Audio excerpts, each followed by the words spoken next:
ஓம் சாய்ராம். என் அன்பு செல்லமே, என்னுடைய அழகான தங்கமே, ஒவ்வொரு நிமிஷமும் நானும் உன்னை ஒவ்வொரு நிமிஷம் பார்த்துட்டே தான் இருக்கேன். நீ என்ன செய்யற, எது செய்யற, நீ என்ன விஷயம் பண்ணுன்ற எல்லாத்தையும் நான் கவனிச்சுட்டு தான் இருக்கேன். ஏதாவது ஒரு விஷயம் சரியா செய்றியா? நான் சொல்லி சொல்லி சொல்லி திருத்த வேண்டியதா இருக்கு. என்ன சாயி, நான் அப்படி தப்பா செஞ்சுட்டேன் அப்படின்னு என்கிட்ட கேட்கலாம். உனக்கு பல முறை சொல்லியிருக்கேன். யாராவது ஏதாவது ஒரு பூஜைக்கு நான் போனேன், கோயிலுக்கு போனேன், இந்த விஷயம் எனக்கு கொடுத்தாங்க, இது எனக்கு கொடுத்தாங்க, இன்னாங்க அப்படின்னு சொல்லி கொடுத்தாங்க. ஒரு குங்குமமா இருக்கட்டும், ஒரு துண்ணூறாக இருக்கட்டும், ஒரு சாமிக்கு வச்ச பூவாக இருக்கட்டும், இல்லை எதுவாக இருந்தாலுமே சரி, எடுத்தோடனே போய் பூஜை அறையில் வைக்காது.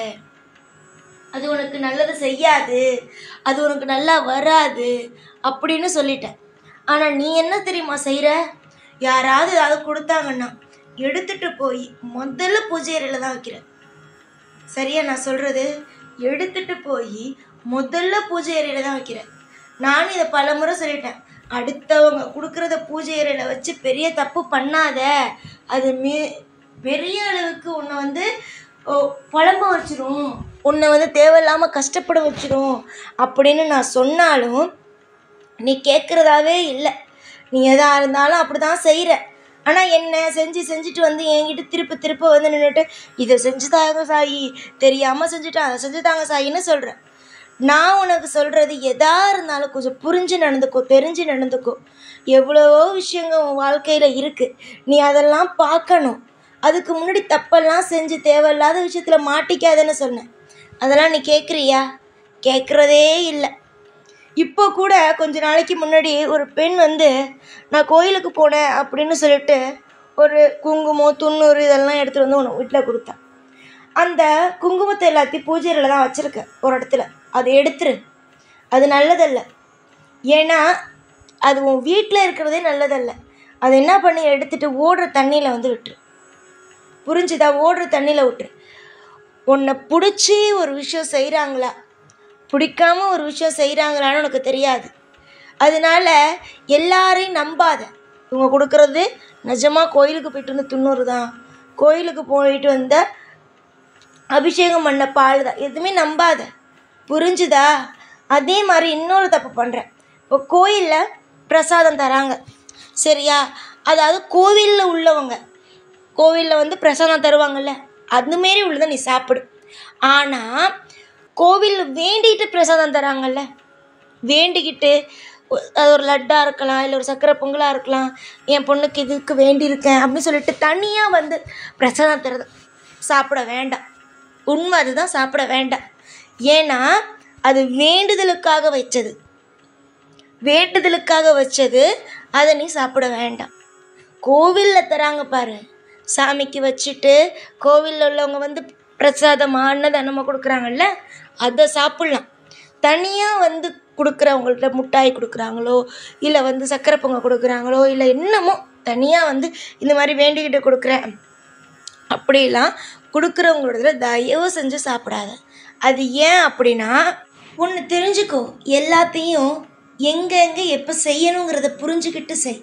அவசரப்பட்டு எல்லா விஷயத்தையும் எடுத்துகிட்டு போய் உன் வீட்டுக்குள்ளே வைக்கிறது, ஒருத்தவங்க கொடுத்துட்டாங்க அப்படிங்கிறதுனால நீ அதை உடனே சாப்பிட்றது, அதே மாதிரி கோயிலில் கொடுத்துட்டாங்க அப்படிங்கிறதுனால அதை சாப்பிட்றது, வீட்டுக்கு எடுத்துகிட்டு வந்து ஒருத்தவங்க தராங்க அப்படிங்கிறதுனால அதை உடனே சாப்பிட்றது, இதெல்லாம் வேணாம். ஒரு முறைக்கு அத்தனை முறை யோசி. நான் சொன்ன விஷயம்லாம் புரியுதா? உன் வீட்டில் சமீப காலத்தில் ஒரு பெண் கொடுத்த குங்குமம், துண்ணூறு இதெல்லாம் பூஜையிலே இருக்குது. அதை எடுத்து ஓடுற தண்ணியில் விட்டுரு. அது மாதிரி கோயிலுக்கெலாம் போனேன் அப்படின்னா கோவிலில் கொடுக்குற சாப்பாடு மட்டும் சாப்பிடு. அவங்க வேண்டிட்டு கொடுக்குறாங்க பாரு, அதை சாப்பிடாது. ஏன்னா அவங்க வேண்டிட்டு எதுக்கு கொடுக்குறாங்க அப்படிங்கிறது அவங்களுக்கு தான் தெரியும். இது ஒரு மிகப்பெரிய ஒரு விஷயம். அதை நீ எடுத்துக்கிறதும் எடுத்துக்காமல் இருக்கிறதும் உன் விஷயம். ஆனால் நான் என் பிள்ளைக்கு சொல்கிறேன், எல்லா விஷயமும் ஒவ்வொரு காரணத்தோடு சொல்கிறேன். அது ரொம்ப ஆழமாக போய் சொன்னால் உனக்கு புரியாது. எல்லா விஷயத்தையும் உனக்கு புரிகிற மாதிரி சொல்கிறேன், அவ்வளவுதான். எல்லாமே புரிஞ்சுக்கிட்ட அப்படின்னா நல்லது நடக்கும். புரிஞ்சிக்காம பரவாயில்ல பார்த்துக்கலாம், பரவாயில்ல இப்படியா அப்படியா நினச்சின்னா கஷ்டம்தான் வரும். யோசிச்சு பாரு, எவ்வளோ கஷ்டத்துலேருந்து நீ மீண்டு வந்திருக்க. திரும்பி திரும்பவும் போய் கஷ்டத்தில் மாட்டணுமா? கஷ்டப்படணுமா?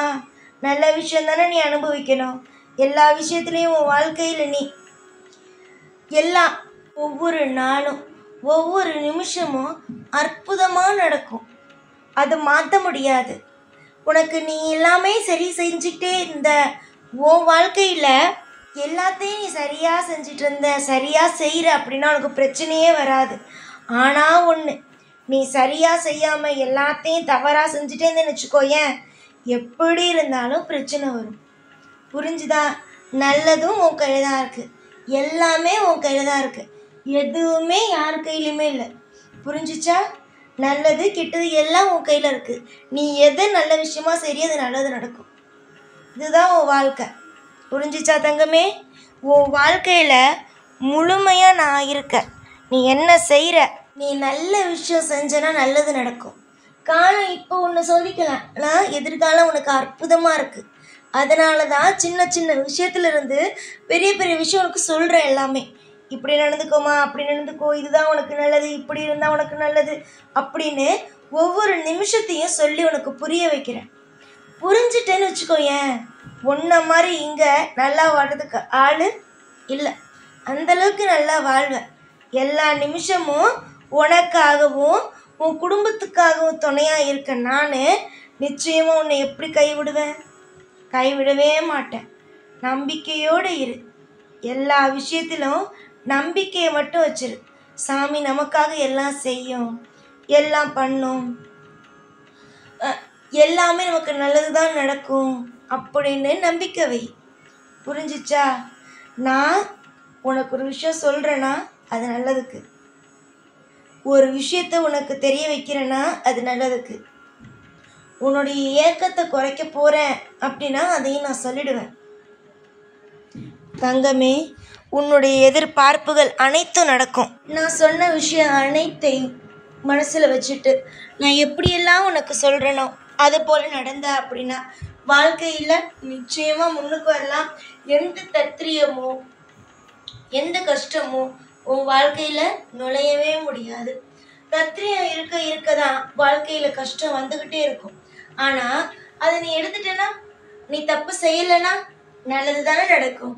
அதை மனசில் வச்சுக்கோ.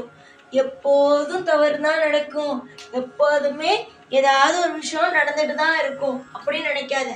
நீ சரியான பாதையில் போனாலோ, நீ சரியான விஷயத்த செஞ்சாலோ, நான் சொல்கிறது மாதிரி நீ நடந்தாலோ உனக்கு எந்த ஒரு தவறும் எந்த ஒரு குழப்பமும் வரவே வராது. இங்கே நிறைய பேர் பண்ணுற தப்பு, சொல்கிற விஷயத்த புரிஞ்சிக்காம தப்பாக யோசிக்கிறது தான். சொல்கிற விஷயத்த முதல்ல புரிஞ்சுக்கோங்க. தெய்வம் என்ன சொல்லுது, நமக்கு எந்த மாதிரி வழியை காட்டுது அப்படின்னு புரிஞ்சுட்டு நடந்துட்டீங்க அப்படின்னா நல்லதுதான் நடக்கும். காலம் முழுக்கவும் எல்லா இடத்துலையும் உனக்கு துணையாகவும் உனக்கு பாதுகாப்பாகவும் வாழ்க்கை முழுக்கும் உனக்கு இந்த விஷயம் செய்யணும் அந்த விஷயம் செய்யணும்னு ஆர்வத்தோட உன் கூடவே இருந்து ஒன்று செஞ்சிட்டு இருக்கல்ல. இந்த சாய் சொல்கிறேன், உன் வாழ்க்கையில் நீ நிச்சயமாக நல்லா இருப்ப. கூடிய சீக்கிரம் நீ அழுதுகிட்டே இருக்கிற விஷயம் எல்லாம் முடிஞ்சு சந்தோஷமான விஷயம் வரும். அப்ப நீ நிச்சயமா என்னை புரிஞ்சுட்டு நமக்காக சாய் எவ்வளோ செஞ்சிருக்காரு, என்னென்ன விஷயம் செஞ்சிருக்காருன்னு நீயே பார்த்து வியக்கிற மாதிரி எல்லாம் நல்லதுதான் நடக்கும். காலப்போக்கில் உன்னையே நீ உத்து பார்க்கும்போது உன்னுடைய பல வாழ்க்கை இப்படி இருந்துச்சா, இப்போ எவ்வளோ மாற்றம் வந்துருச்சு அப்படின்னு நீயே நினச்சி சந்தோஷப்படுற அளவுக்கு உன் வாழ்க்கையில் நிறைய மாற்றம் வரும். அதாவது சில பேரோட வாழ்க்கையை நீயே பார்த்துருப்ப, முன்னாடி வாழ்ந்த வாழ்க்கைக்கும் இப்போ வாழ்கிற வாழ்க்கைக்கும் சம்மந்தமே இல்லாமல் இருப்பாங்க. அந்த மாதிரி தான் உன் வாழ்க்கையில் அத்தனை விதமான வித்தியாசமும் இருக்கும். புரிஞ்சுதா? நம்பிக்கையோடு இருங்க, எல்லாம் நல்லதே நடக்கும். காலம் உங்களுக்கு தவறான பாதையை காட்டலை, யார் யார் எப்படின்னு காட்டியிருக்கு. அதே மாதிரி எந்த பொருள் வைக்கலாம் எந்த பொருள் வைக்கக்கூடாதுங்கிறத தெரிஞ்சிருக்கீங்க. கோயிலுக்கு போனால் எப்படி எப்படி நடந்துக்கணும் அப்படிங்கிறத இந்த கஷ்டமான காலத்தில் நீங்கள் தெரிஞ்சிருக்கீங்க. இதெல்லாம் ஒரு அனுபவம். இதெல்லாம் மனசில் வச்சுட்டு வாழ்க்கையை அடுத்தடுத்து வர்றதை அமைதியாக வாழ்கிறதுக்கு வழியை பாருங்கள். எல்லாம் நல்லது தான் நடக்கும். எப்போதுமே சொல்கிறேன், மனசு நிறைஞ்சி சந்தோஷமா சொல்றேன், நீ நல்லா இருப்ப. காலம் முழுக்கவும் நீ திருப்தியான ஒரு வாழ்க்கையை வாழ்வ.